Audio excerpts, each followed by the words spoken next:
এই ফুল সিরিজটাতে আমরা অনেক ধরনের রিয়্যাক্টের জিনিসপাতি নিয়ে জানলাম, শিখলাম, করলাম, বুঝলাম, মাথা খারাপ করলাম, তারপর আরো অনেক কিছু করলাম। সেই সকল জিনিসপাতির ভেতরে রিয়্যাক্ট রাউটার একটা, যেটা আসলে রিয়্যাক্টের অংশ না কিন্তু রিয়্যাক্টের সাথেই কাজ করে। আশা করি সেই জিনিসটা আপনারা ভালোভাবে বুঝতে পারছেন এবং আমিও আপনাদেরকে সেটা ভালোভাবে বুঝাইতে পারছি। এবং এরকম আরো কিছু জিনিসপাতি আছে যেগুলো আসলে রিয়্যাক্টের অংশ না কিন্তু রিয়্যাক্টের সাথে কাজ করে। তার ভেতরে একটা জিনিস হচ্ছে অ্যাক্সিওস। রিয়্যাক্টের কোনো বিল্ট ইন রিকোয়েস্ট পাঠানো অথবা রিকোয়েস্ট হ্যান্ডেলিং মেথড নাই এবং এর জন্য বেশিরভাগ সময় থার্ড পার্টি লাইব্রেরিজ এর হেল্প নিতে হয়। বর্তমানে টেনস্ট্যাক নামক আরেকটা লাইব্রেরি আছে যেটা আসলে রিয়্যাক্টের সাথে খুবই ভালোভাবে কাজ করতে পারে, কিন্তু এই ফুল সিরিজে আমি অ্যাক্সিওস ব্যবহার করছি এপিআই ফেচিং এর জন্য, ডাটা ফেচ করার জন্য। এবং আমি আগামী কয়েকটা ভিডিওতে আপনাদের সাথে এই অ্যাক্সিওসের কিছু ইউজফুলনেস নিয়ে কথা বলতে চাই। পরের কয়েকটা ভিডিও আসলে রিয়েক্ট বেসড হবে না, রিকোয়েস্ট কিভাবে হ্যান্ডেল করতে হয়, বিভিন্ন ধরনের রিকোয়েস্টের টাইপ, সেই সকল জিনিসপাতি নিয়ে কথা হবে। তো এই ভিডিওটা ধরতে গেলে কিছুটা ইন্ট্রোডাক্টরি ভিডিওর মতো, যে আসলে আমি রিকোয়েস্টিং বলতে কি বুঝাইতেছি। এখানে একটা ওয়েবসাইটকে দুই ভাগে ভাগ করা যায়, একটা হচ্ছে ফ্রন্ট এন্ড এবং আরেকটা হচ্ছে ব্যাক এন্ড। ব্যাক এন্ডে চলবে সব খুঁটিনাটি জিনিসপাতি, ডাটা হ্যান্ডেলিং, কোথার ডাটা কোথায় যাবে, কিভাবে স্টোর হবে, সেই সকল জিনিসপাতি। এবং ব্যাকএন্ডের সাথে কানেক্টেড থাকে ডাটাবেসটা, এবং ব্যাকএন্ড আসলে ফুললি ডাটাবেস কন্ট্রোল করে এবং ডাটাবেস থেকে ডাটাগুলোকে নিয়ে সেগুলোকে ফ্রন্ট এন্ডের কাছে পাঠায় দেয়। এবং এই সকল ডাটা পাওয়ার জন্য ফ্রন্ট এন্ডকে কি করতে হয়, ফ্রন্ট এন্ডকে বিভিন্ন ধরনের রিকোয়েস্ট পাঠাইতে হয় ব্যাক এন্ডের কাছে। ফ্রন্ট এন্ডকে বলতে হয় যে ভাই আমার এই ডাটাটা লাগবে, এই ডাটাটা আমাকে দে। ব্যাক এন্ড ওই রিকোয়েস্টটা প্রসেস করবে, প্রসেস করে ডাটাবেস থেকে ডাটাটাকে নিবে এবং নিয়ে ফ্রন্ট এন্ডে সেটাকে ফেরত দিবে। এই জিনিসটাকে খুব সিম্পলি গেট রিকোয়েস্ট বলা হয়। এবং আরো অনেক ধরনের রিকোয়েস্টিং মেথডই আছে যেগুলো সম্পর্কে আমাদের জানাটা খুবই খুবই জরুরি। যেহেতু রিয়্যাক্ট একটা ফ্রন্ট এন্ড ফ্রেমওয়ার্ক, সেহেতু আমি ডাটাবেস এবং ব্যাকএন্ড নিয়ে অত বেশি আপনাদের সাথে কথা বলতে পারি নাই এবং আমি চাই না সেগুলোতে বেশি ফোকাস করতে। আমি চাই বেশিরভাগ সময় রিয়্যাক্টের দিকেই থাকতে এবং রিয়্যাক্টে আমরা বিভিন্ন জিনিস কিভাবে করব সেগুলো আপনাদেরকে দেখাতে।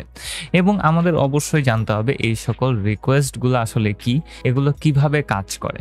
আমরা যখন ডাটাবেজে কোনো ডাটাকে রাখি, সেই ডাটাটা ম্যানিপুলেট করার কিছু পদ্ধতি আমাদের দরকার। আমরা একটা ডাটাকে রাখবো, সেই ডাটাটাকে স্টোর করা মানে ক্রিয়েট করা, সেটার একটা ওয়ে লাগবে। সেই ডাটাটাকে ডিলিট করে দেওয়া, সেটার একটা ওয়ে লাগবে।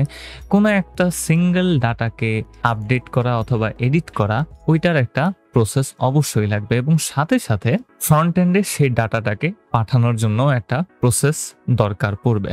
সো ডাটাবেজের ক্ষেত্রে আমরা বেশিরভাগ সময় 4টা অপারেশনকে দেখতে পারি এবং সেই 4টা অপারেশনকে 4 ধরনের রিকোয়েস্ট দ্বারা রিপ্রেজেন্ট করা হয়। প্রথমত ব্যাকএন্ড থেকে ডাটা নেওয়া অথবা ডাটাবেস থেকে ডাটা নেওয়াকে গেট রিকোয়েস্টের মাধ্যমে রিপ্রেজেন্ট করা হয়। সিম্পলি এটাকে গেট রিকোয়েস্ট বলা হয়। আমরা ফ্রন্ট এন্ড থেকে যখন ব্যাকএন্ডে ডাটা পাঠাবো এবং ডাটাবেজে যখন ওটাকে স্টোর করতে চাইবো, তখন সেটাকে বলা হবে একটা পোস্ট রিকোয়েস্ট। আমরা ফ্রন্ট এন্ডের থেকে কোনো ডাটা নিলাম, যেমন ইউজার ইনপুট অথবা লগ ইন ইনফরমেশন।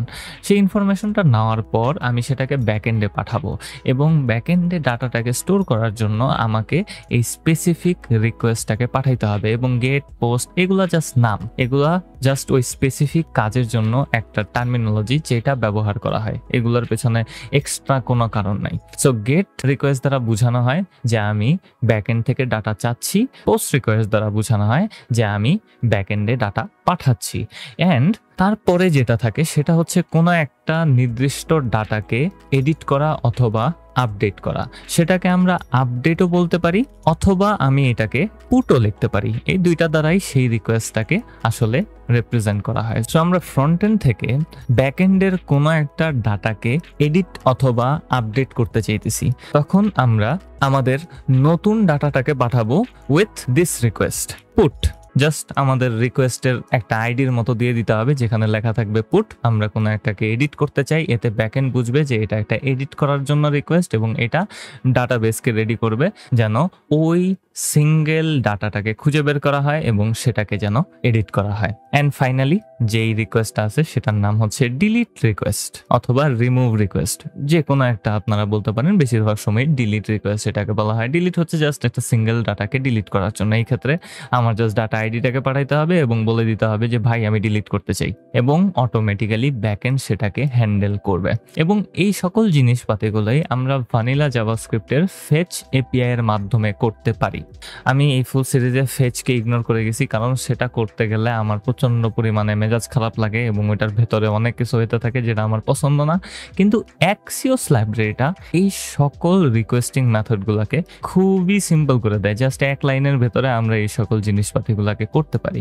এবং অ্যাক্সিওস আমাদেরকে আরও বেশি ফাংশনালিটি দেয়, যেগুলোর মধ্যে একটা হচ্ছে কাস্টম ইনস্ট্যান্সকে তৈরি করা। এই সকল জিনিসপাতি নিয়ে আমি আপনাদের সাথে কথা বলতে চাই। এগুলার ইউজ কেস আছে, এগুলো খুবই গুরুত্বপূর্ণ।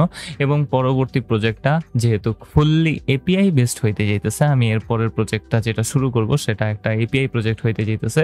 সো এই ক্ষেত্রে আমার মনে হইতেছিল যে অ্যাক্সিওস নিয়ে আপনাদের সাথে কথা বলে নেওয়া উচিত।